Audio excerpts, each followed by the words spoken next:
Today, uh, we are going to discuss about the issues of startups mainly, but this discussion is extended to all innovators, including the students and as well as NGOs also, because I feel that anybody who has some idea to work upon is a startup. Although, as per the government definition, the startups are certain category of enterprises uh, who register with the government setup, who have certain venture with a new idea and technology. But as a teacher, I feel slightly differently because sometimes I find that even BTech students and even 12th class students, and they have very good ideas. Okay, they may not be earning money in the beginning, but what is important is that if they continue to work and if they get continued support from someone, then their ideas can convert into a reality in next uh, couple of years or maybe couple of months. So this is for everybody. And you can interrupt me anytime. And if you want, I can mix Hindi and English both together.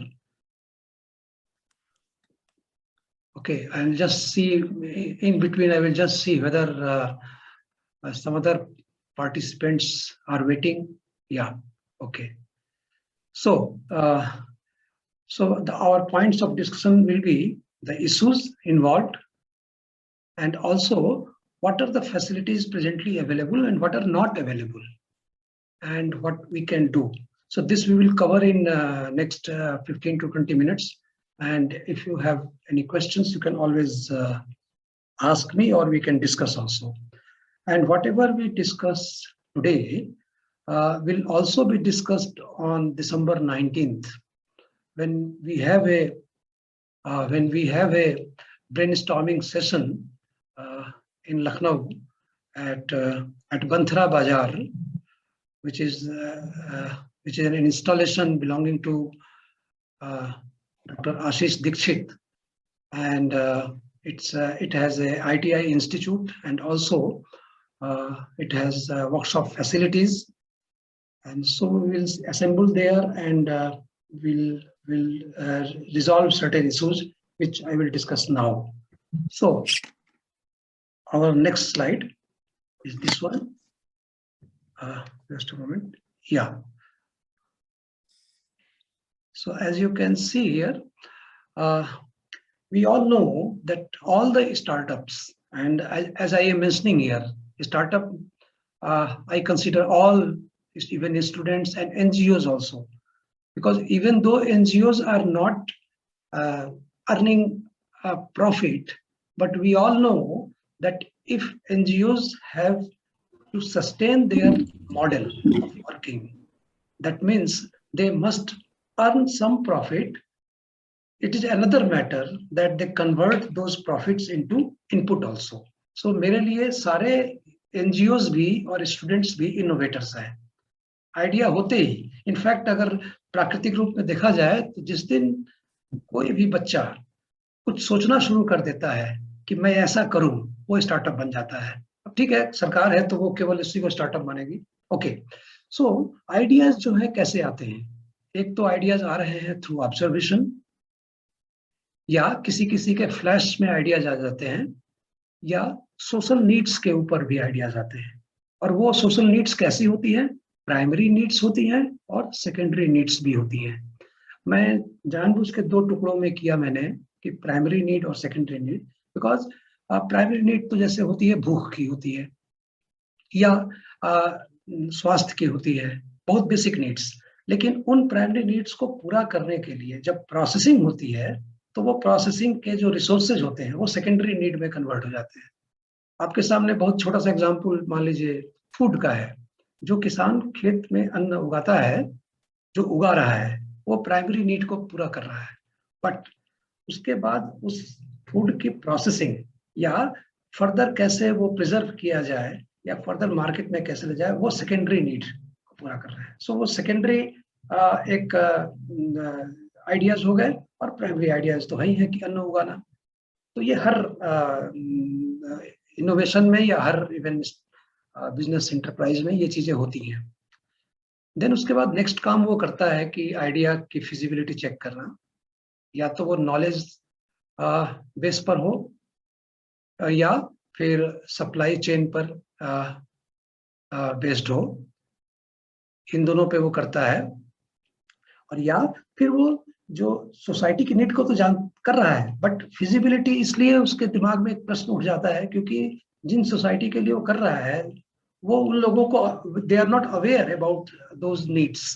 और ये कई बार ऐसा होता है, और आपके सामने बहुत अच्छा एग्जाम्पल ये जो रिफॉर्म अभी हो रहा था, जो कृषि कानून जो 3 थे, सोसाइटी की जरूरत है लेकिन सोसाइटी अवेयर नहीं थी, और इसलिए वो एक नीड होते हुए भी क्रिएट नहीं हो पाई। तो यहाँ पर अवेयरनेस लाना भी एक फिजिबिलिटी का पार्ट होता है। आइडिया अच्छा था बट फिजिबल नहीं हो पा रहा था बिकॉज अवेयरनेस नहीं थी, और अवेयरनेस पर काम नहीं हुआ। सो ऐसे छोटे छोटे एग्जाम्पल कई मिलेंगे। क्रिएटिविटी भी फिजिबिलिटी में आता है कि फिजिबल नहीं है, लाइक और फार्मूला तो बड़ा बहुत अच्छा एग्जाम्पल दिमाग में आ रहा है अभी, कि वो अवेयर नहीं थी सोसाइटी, बट क्रिएटिविटी अगर की जाती कि कैसे अप्रोच किया जाए उनको अवेयर करने के लिए, सो दैट उसे वो स्वीकार कर लें, तो फिर ये आइडिया फिजिबल हो जाता। और उस क्रिएटिविटी में कई बार आप कुछ इनोवेशन कर जाते हैं, चाहे वो टेक्नोलॉजी बेस होता और या फिर वो सप्लाई चेन पर इनोवेशन होता। और कई इनोवेशन तो ऐसे होते हैं जिनको आप चाहेंगे कि प्रोटेक्ट करें, क्योंकि नॉलेज इज वेल्थ, ये सभी जानते हैं, तो उसका फिर पेटेंट फाइल करते हैं। इसी तरह से गुजरते हुए प्रूफ ऑफ कंसेप्ट पर आते हैं। चाहे स्टूडेंट्स हों, स्टूडेंट्स भी जब कुछ आइडिया सोचेंगे तो उसको फिजिबल देखेंगे कि है कि नहीं, फिर उस पर एक्सपेरिमेंट करेंगे कि जो हम एक बिजनेस मॉडल बनाने जा रहे हैं, आफ्टर ऑल अगर आप पैसा अर्न करना चाहते हैं या सप्लाई चेन को पुख्ता करना चाहते हैं या उस प्रोडक्ट को बनाना चाहते हैं, तो पहले एक एक्सपेरिमेंट तो करेंगे, और वो एक्सपेरिमेंट को डिजाइन करना पड़ेगा, उसका साइज कितना बड़ा होगा। कई बार आप छोटा एक्सपेरिमेंट करते हैं घर में, जरूरी नहीं कि वो एक्सपेरिमेंट जो है वो एकदम आपके बिजनेस मॉडल को प्रूफ कर दे। तो बाद में उस सफल एक्सपेरिमेंट को स्केल करेंगे, बढ़ाएंगे, और एक फिर एक्सपेरिमेंट करेंगे जो आपके रियल बिजनेस मॉडल के काफी नजदीक होगा। तो ये भी स्टार्टअप को करना होता है। फिर उनका उनका बिजनेस मॉडल होता है, और ये मैं इसलिए इस प्रोसेस के थ्रू जा रहा हूँ कि आप लोगों में से अगर कोई स्टूडेंट है वो भी इसको अप्रिशिएट कर सके। तो बिजनेस मॉडल में एक तो ब्रेक इवन पॉइंट सभी देखते हैं, और हम लोग एज ए मेंटर जब क्वेश्चन पूछते हैं ये पूछते हैं ब्रेक इवन पॉइंट। लेकिन ब्रेक इवन पॉइंट में भी 2 समस्याएं आती हैं कि ब्रेक इवन पॉइंट तो अचीव कर लिया, बट आप जो आप अपने बिजनेस को जो सस्टेन करना चाहते हैं उसके लिए, या क्वालिटी ऑफ प्रोडक्ट देना चाहते हैं, तो उसके लिए आपको और भी ज्यादा हायर लेवल पे ब्रेक इवन पॉइंट रीच करना होगा। तो वो उसके लिए आपको ग्रोथ करना होगा। तो growth for sustainability of your services या आपका प्रोडक्ट या आपका आइडिया, तो ये ग्रोथ जो है, ये ब्रेक इवन पॉइंट जो है वो ग्रोथ के सस्टेनेबिलिटी के लिए वो पहले वाले ब्रेक इवन पॉइंट से हायर लेवल पे है। फिर इसके बाद कुछ स्टार्टअप्स को मैं देखता हूँ बहुत ज्यादा ग्रोथ चाहते हैं। वो ग्रोथ कैसा है, या तो वर्टिकल या हॉरिजेंटल। अच्छा, ये टर्म मैं क्वाइन कर रहा हूँ, कई जगह मैं डिस्कस भी करता हूँ अपने फ्रेंड्स से, कि वर्टिकल ग्रोथ का मतलब ये है कि जो प्राय लोग नहीं कर रहे हैं। वर्टिकल ग्रोथ का मतलब है कि डीप डाइव, आप अपने प्रोडक्ट या सर्विस में ग्रोथ करते समय केवल उसकी क्वालिटी पर ध्यान दें इस समय, बिकॉज क्वालिटी ही फाइनली आपको हॉरिजेंटल यहाँ ग्रोथ का मतलब है एक्सपेंशन, मोर कस्टमर बेस बढ़ाना। तो प्राय मैं देख रहा हूँ मेरे अपने 3 साल के अनुभव में, जो मैं स्टार्टअप से या इनोवेटर से इंटरेक्ट करता हूँ, कि 80% जो स्टार्टअप्स हैं वो ब्रेक इवन पॉइंट हो ना हो सीधे हॉरिजेंटल ग्रोथ की बात करते हैं, ज्यादा मार्केट आ जाए। लेकिन वो ये समझने की कोशिश नहीं करते कि जब तक आपने सस्टेनेबिलिटी अपने नहीं की मॉडल की, या क्वालिटी ऑफ प्रोडक्ट वर्टिकली उसको डीप डाइव तक इतना अच्छा नहीं कर लिया कि कोई उसको चैलेंज ना कर सके, तब तक आपका ये जो हॉरिजॉन्टल ग्रोथ है ये सस्टेन नहीं कर पाएगा। एक नया वर्ड हम लोग कॉइन कर रहे हैं, ग्रोथ थ्रू कोऑपरेटिव्स। और मेरा ये मानना है कि कोऑपरेटिव केवल एग्रीकल्चर में ही नहीं होता, अमूल का ही एग्जाम्पल बन के न रह जाए। और अभी पिछले 6 महीने में मैंने कई जगह सर्वे किए, तो पाया कि इवन इलेक्ट्रॉनिक्स और इलेक्ट्रिकल सेक्टर में भी कोऑपरेटिव्स निकल रहे हैं, और स्पेशली ताइवान में, यूएस में, तो मैंने देखा, मतलब मैंने उसके ऊपर लिटरेचर भी पढ़ा। और रादर मैं एक हमारी कलीग हैं, फैकल्टी हैं वो, महर्षि यूनिवर्सिटी में, डॉक्टर विजय कुमार। तो उनके साथ तो मैं मिल करके हम लोग ये पेपर लिख रहे हैं कि कैसे जो हार्ड कोर जो इंडस्ट्रीज हैं उसमें कैसे कोऑपरेटिव्स बनाया जाए। एनीवे, तो फर्दर जो प्रोसेस है वो स्टार्टअप के लिए वो फाइनेंस है कि इन्वेस्टमेंट सबको चाहिए, किस स्टेज पर चाहिए। कई स्टार्टअप्स जो हैं वो आइडियाज जनरेट करते हैं और तुरंत इन्वेस्टमेंट की बात करते हैं, और लेकिन फिर जब नहीं मिलता है तो वो निराश होते हैं। तो ऐसे में कौन उनको सपोर्ट करे, कौन उनको हेल्प करे, कौन उनको समझाए, उनके क्या बिना इन्वेस्टमेंट के भी कुछ काम हो सकता है, क्या छोटे छोटे इन्वेस्टमेंट में उसको बांटा जा सकता है उनके अपने मॉडल को, ये कई इश्यूज भी आते हैं। एक बड़ा इश्यू जो निकल के आया, और वो तो मेरे कई साथी जैसे अभी स्टार्टअप हैं, एक फ्यूचर टेक है, देहात है, या इवन सक्षत है, या इवन एक और है जुबैर, या होटलियर हैं।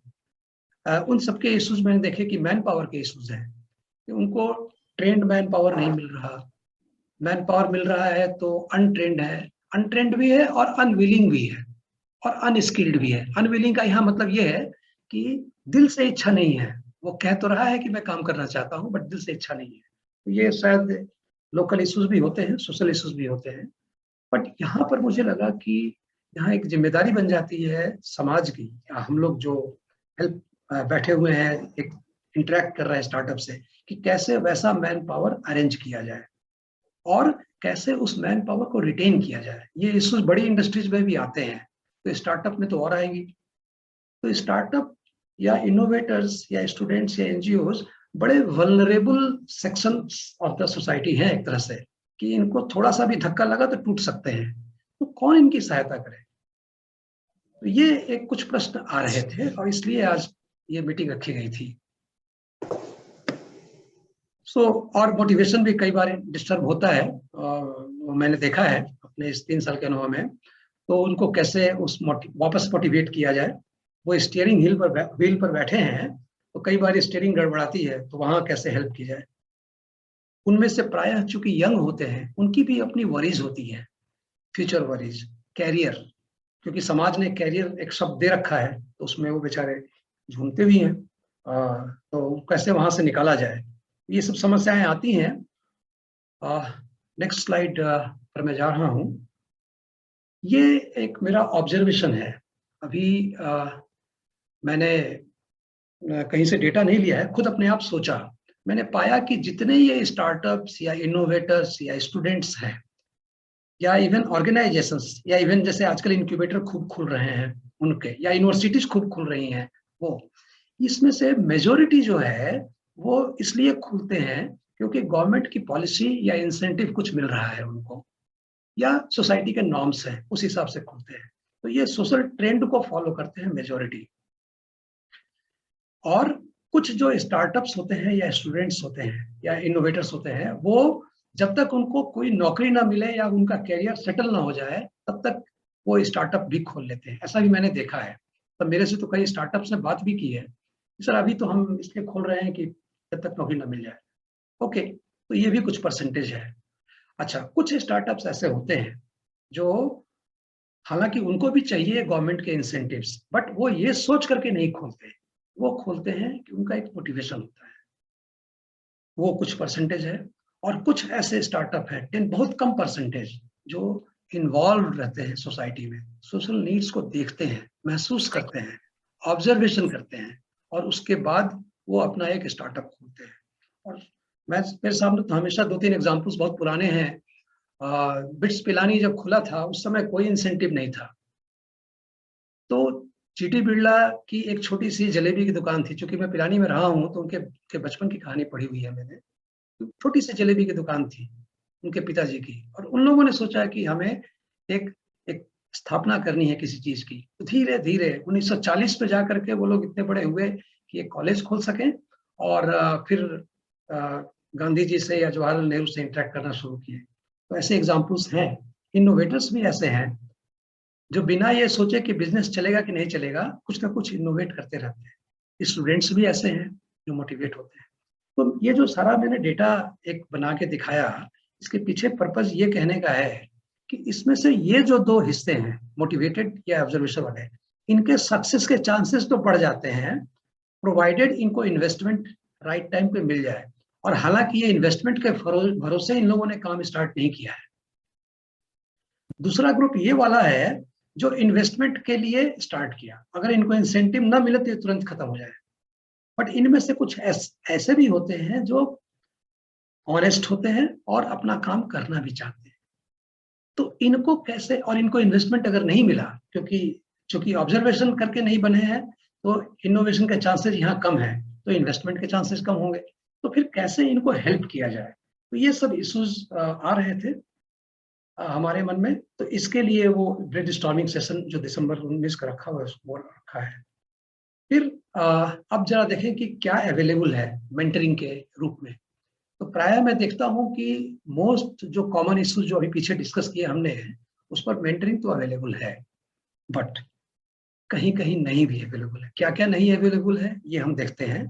एक तो जो नॉलेज बेस्ड जो स्टार्टअप्स हैं या टेक्नोलॉजी बेस्ड जो स्टार्टअप्स हैं, उनमें फाइनल डिटेल्स में जाने के लिए मेंटरिंग अवेलेबल बहुत कम होती है। और यूनिवर्सिटीज जो है वो भले ही क्लेम करें कि उनके पास इंफ्रास्ट्रक्चर है और ये है, बट मैं तो कई प्राइवेट यूनिवर्सिटीज में रह चुका हूँ लास्ट 10 ईयर्स में। तो जीवन की सच्चाई ये है कि हम सब कुछ कहते हैं वो केवल फेसबुक या ट्विटर के लिए होता है, बट रियली स्पीकिंग टेक्नोलॉजी पे सपोर्ट तो केवल उसी से मिल पाता है जो इंडस्ट्री में रह चुका हो, हार्डकोर इंडस्ट्री में, और या फिर जो साइंटिफिक बैकग्राउंड से रहा हुआ हो, जो थोड़ा बहुत दे सके। तो यहाँ पर एक मेंटरी की जरूरत है। इसी तरह से पेटेंट के लिए कई एजेंसीज अवेलेबल हैं, उनके मोटिवेशन के लिए भी कई साइकोलॉजिस्ट्स हैं। इनफैक्ट हम लोगों ने अभी कई साइकोलॉजिस्ट्स रखे हैं, डॉक्टर पुलकित श्रीवास्तव या कई और हमारे ग्रुप में हैं जो कि सपोर्ट करते हैं। लेकिन ये जो आईपीआर के एजेंसीज हैं, पेटेंट एजेंसीज हैं, ये तो कॉस्ट फीस लेती हैं, और कई स्टार्टअप हमारे ऐसे हैं जिनको कि इमीडिएट पैसा नहीं होता उनके पास। तो उनको कैसे हेल्प किया जाए, तो ऐसे मेंटर्स की जरूरत पड़ती है जो कम से कम बेसिक जो इंफॉर्मेशन है वो शेयर कर सके, वहां पर हैंड होल्डिंग कर सके। अच्छा, कई बार ये भी होता है कि कई स्टार्टअप्स सेम प्रॉब्लम से गुजर रहे हैं, लेकिन वो आपस में मिलके, उनको मौका नहीं मिलता कि आपस में मिल करके बैठ के बात कर सके। और लास्ट 2 ईयर्स से जो कोविड के कारण तो इंक्यूबेटर में भी बैठने की जगह उनको नहीं मिली। तो ये सब इश्यूज मुझे नजर आए कि जहां पर सपोर्ट नहीं मिल पा रहा है उनको, और चूंकि मैं खुद डिस्कस करता रहता हूँ तो मुझे भी महसूस होता है। तो मैन पावर की प्रॉब्लम तो है ही है, अरेंजिंग या रिटेंशन उनका। तो ये जो इश्यूज जो रेयरली अवेलेबल हैं, इन इनको करने के लिए माइक्रो मेंटरिंग करनी होगी। और ये माइक्रो शब्द मेरे दिमाग में कैसे आया, तो हमारे एक कलीग हैं देहात में, उनके बिजनेस का जो मॉडल है वो पिको ग्रिड सिस्टम है for solar based energy dispersement to vendors है। तो वहां से मुझे आया कि भाई माइक्रो मेंटरिंग भी हो सकता है, which is sort of hand holding even छोटे छोटे लेवल पर। इसके अलावा क्या डिफिकल्टी स्टार्टअप्स को मैं देखता हूँ कि उनका कई बार जो ट्रस्ट है मेंटरिंग प्रोसेस में वो भी कम हो जाता है। और रीजंस कई हो सकते हैं, और जैसे एक आध रीजन तो ये आता है कि मेंटर्स मार्केटिंग पे अच्छी हेल्प कर सकते हैं, इन्वेस्टमेंट पे अच्छी हेल्प कर सकते हैं, बट वो कहते हैं कि अपनी तैयारी कर लो। अब इनका पीपीटी कैसे हेल्प किया जाए, या पीपीटी में कोई ऐसा डिटेल जो कि शायद इनको हेल्प कर जाए, वो कौन सा मेंटर देखता है। इस तरह के माइक्रो मेंटर्स की जरूरत मुझे महसूस हो रही है। और उसके अलावा कई जो एस्पायरिंग स्टूडेंट्स हैं या इनोवेटर्स हैं जिनके पास आइडियाज अच्छे हैं, उनको प्रेजेंट जो एजुकेशन इकोसिस्टम है वहां से सपोर्ट नहीं मिल पाता। तो ये कुछ इश्यूज थे जो मैंने लिखे थे। अब इनके लिए क्या सजेशंस हैं या क्या आइडियाज हैं? तो एक जो आइडियाज दिमाग में आ रहा था कि कुछ क्या ऐसे एक्सपर्ट्स या मेंटर्स हो सकते हैं क्या जो step by step hand holding कर सकें। हालांकि जरूरी नहीं है कि स्टार्टअप्स उनसे संतुष्ट हों, बट एटलीस्ट स्टार्टअप्स या इनोवेटर्स या स्टूडेंट्स को ये तो या एनजीओ को ये तो पता होगा कि हाँ कुछ लोग अवेलेबल हैं जो उनके साथ बैठ सकते हैं। तो ये ग्रुप बनाया जाए। फिर कुछ स्टार्टअप्स जिनके सिमिलर प्रोडक्ट या सिमिलर इश्यूज हैं, उनका ग्रुप बना करके देखा जाए कि कैसे वो या तो एक दूसरे को हेल्प करें और या फिर कॉमन एक पूल से मैन पावर या इस तरह की चीजें ट्रेनिंग दे करके प्रोवाइड कराई जाए। इसमें स्किल बेस्ड या नॉलेज बेस्ड कुछ ट्रेनिंग भी हो सके, कंसोलिडेटेड इनिशिएटिव हो। और अभी लास्ट 3-4 मंथ्स में खूब डिस्कशन के बाद तो निकल के आया भी है कि एक जो देहात है मिस्टर सुनीत आर्या जिनकी कंपनी है, उन मैं बल्कि खुद गया भी वहां पे। सीतापुर रोड पर एक छोटा सा स्पेस है, वर्किंग स्पेस, और लगा कि यहाँ कुछ ट्रेनिंग हो सकती है सोलर सेल से रिलेटेड या इवन कुछ हार्डवेयर रिलेटेड भी। और दूसरा डॉक्टर आशीष दीक्षित जो बंथरा बाजार में जिनकी इंटरप्राइज है, वहां तो एक आईटीआई इंस्टीट्यूट इनका भी है। तो मुझे लगा कि ऐसे कुछ स्पेस लखनऊ में है और शायद हर शहर में ऐसे बन सकते हैं, तो वो तो बात की बात है। फिलहाल ये मुझे लग रहा है कि ये कुछ चीजें डिस्कस हो सकती है। और इसी को ध्यान में रखते हुए हम लोगों ने दिसंबर 19 को एक प्रोग्राम रखा है ब्रेन स्टॉर्मिंग सेशन का, जिसमें ये जो स्टार्टअप हैं या स्टूडेंट्स हैं या एनजीओज हैं जो इसको सुन रहे होंगे, वो या आप लोग जो सुन रहे हैं उनको शेयर कर सके, और वो लोग अगर आकर के अपनी समस्याएं डिस्कस करें तो हम लोग 2 ग्रुप बना सके वहाँ 2-3, और इसको रिजॉल्व करें। एंड मुझे तो लगता है कि कुछ ना कुछ आइडियाज आएंगे। और हमने बल्कि पार्टिसिपेशन भी 2 तरह के ग्रुप में रखा है, एक तो स्टार्टअप्स या इनोवेटर्स, और दूसरे कुछ मेंटर्स या टेक्नोलॉजिस्ट्स भी आएंगे, वो जो नोट करेंगे इन प्रॉब्लम्स को और अपने सजेशन शाम तक दें। जो अटेंड करना चाहें वो डॉक्टर आशीष दीक्षित से भी बात कर सकते हैं, मुझसे भी बात कर सकते हैं। और लोकेशन के बारे में ये एड्रेस लिखा भी हुआ है, इस हम लोग कांटेक्ट भी कर सकते हैं। तो ये सारा पर्पस था। अब आप लोगों के